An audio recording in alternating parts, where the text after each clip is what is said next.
The night was quiet, the kind where the world feels almost empty, until blue lights tore through the dark. A cop stepped out, heavy with arrogance, convinced his badge made him untouchable. But what he didn't know was that the woman behind the wheel carried a rank, a calm and a strength that outmatched his power. One mistake would drag them both into a courtroom and expose the truth for everyone to see. It was late in Toledo, Ohio, just after 11 p.m. The streets were mostly empty, save for the occasional shift worker heading home. Lieutenant Colonel Adrienne Wallace was driving her government-issued SUV, the road stretching quiet and steady beneath her tires. She wasn't speeding. She wasn't weaving. She was simply going home after a long day of meetings. But just off Reynolds Road, Sergeant Daniel Mercer was waiting. 15 years on the force had left him restless, jaded, and eager for control. He sat in his cruiser, sipping lukewarm coffee, scrolling his phone, waiting for something, anything, to break the monotony of the shift. Then he saw headlights. A car he didn't recognize. That was all it took. In Mercer's mind, that was reason enough. He tossed his coffee aside, flicked on his lights, and pulled out behind her.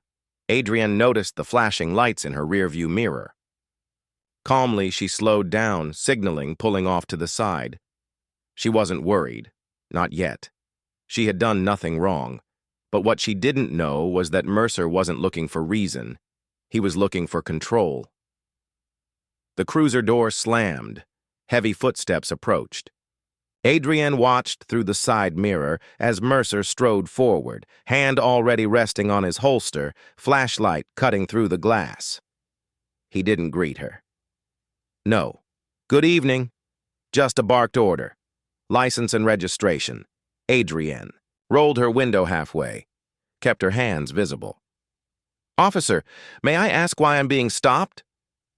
You were drifting. Failed to signal. Looked like you might have been under the influence, he snapped. Adrienne raised an eyebrow. I wasn't. License and registration, he repeated louder. She moved deliberately, slowly, every action measured. Years in uniform had taught her composure. She handed him her government-issued documents. This is a federal vehicle. I'm a federal employee, Mercer smirked. Doesn't mean you're above the law. Her jaw clenched, but her voice stayed level. I never said I was. Then came the escalation. Step out of the vehicle. On what grounds? I've complied. I haven't been drinking. You refusing a lawful order? He leaned closer. Adrienne didn't move.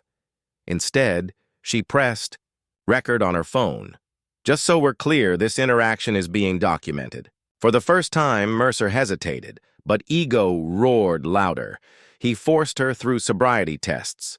She passed perfectly. Still, he wrote her a ticket. Failure to maintain lane. She said nothing. She just looked at him once and drove away. Back. At the station, Mercer logged the citation, tossed his body cam on the charging dock, and brushed it off like nothing. To him, it was just another night. Mercer's reputation preceded him. 15 years in uniform had made him a name officers respected, but also feared. He was sharp, quick to escalate, never one to back down. For rookies, his presence meant silence. For civilians, it meant intimidation. And for Mercer, the badge was always the final word. In the break room, he bragged. Some Fed woman thought she could pull rank on me. Flashed her ID like I was supposed to care. Officer Diaz frowned. What was her name? Wallace. Adrienne Wallace. Diaz paused. Wait, Lieutenant Colonel Wallace? Mercer scoffed. Yeah, so she says. Diaz leaned in. She's not just military, she's high up, 2 deployments, runs logistics out of Fort Wayne. She's the real deal. Mercer waved it off. On the road, I'm the authority. Doesn't matter who she is. But that small sliver of doubt had been planted, and it was about to grow. The morning after, Adrienne sat in her office at Fort Wayne staring at her screen. She had barely slept. It wasn't just anger replaying the stop in her head, it was the realization of how easily things could have gone wrong. His hand had hovered near his weapon. His voice had dripped with authority unchecked. And yet, she had done everything right. Calm, compliant, respectful. Still, he wrote her up. Her aide, Sergeant Daniels, stepped in. "Ma'am, you okay?" Adrienne nodded once. "I'm handling it." She wasn't one to chase small injustices. She had faced far worse in her 22 years of service. But this was different. This wasn't just about her. It was about accountability, about every young soldier she mentored, every civilian mistreated under flashing lights, every woman, especially every black woman, told to stay silent to avoid making it worse. Not this time. Adrienne filed a formal complaint with the Inspector General, attached the video, passed it to her legal team. No embellishments, no dramatics, just the truth. Documented. Then she went back to work. Quiet, steady, prepared. Because when the time came, she would meet Mercer again. But not on the road, this time in court.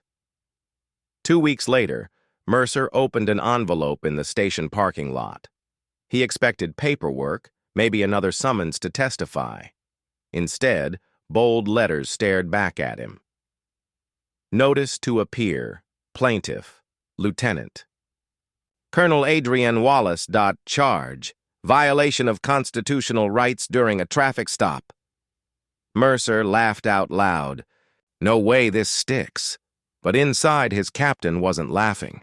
He pulled Mercer into his office. "Do you even know who she is?" "She's just another motorist who got uppity." "No," the captain said firmly. "She's a veteran, a lieutenant colonel, and she's got everything on tape, from 2 angles. This isn't going away." For the first time, Mercer's smirk faltered. The badge had always been his shield, but now it was cracking. The courtroom was packed. Military officers from Fort Wayne, local police, civilians, everyone curious to see the clash. Mercer sat stiff in his suit, trying to mask his nerves. Then the doors opened. Adrienne walked in, full-service uniform, medals glinting under the lights. Her posture demanded respect, not through force but through earned discipline. When she took the stand, the room fell silent. "I was driving home," she testified calmly. "No erratic behavior, no impairment. I complied fully." He escalated without cause. Her phone footage played, steady, clear. Then Mercer's body cam, his barked orders, his hand near his holster, his smirk as he wrote the ticket. The jury shifted. Cross-examination came. Mercer's lawyer tried, "Isn't it possible he was following protocol?" Adrienne didn't blink. "Protocol requires reason. There was none." "Then why record?" "Because silence isn't protection. Documentation is." The line hit the room like a hammer. Finally, Mercer was questioned. "Why did you escalate?" "She looked evasive," he muttered.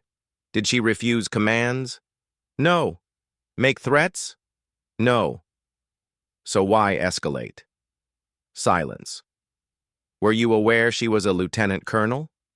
"No." "And if you had known?" His voice dropped. "I'd have handled it differently." Gasps rippled. In that moment, the jury saw the truth. He hadn't seen her as a person, only as someone to dominate. 3 days later, the jury delivered its verdict. In the matter of Wallace versus Mercer, the jury finds in favor of the plaintiff. Adrienne remained steady. Mercer's jaw tightened.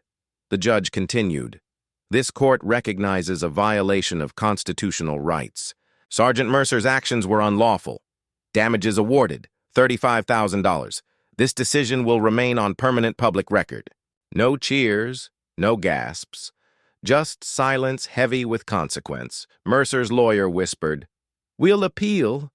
But the crack in his shield was permanent. The untouchable cop had been touched by accountability.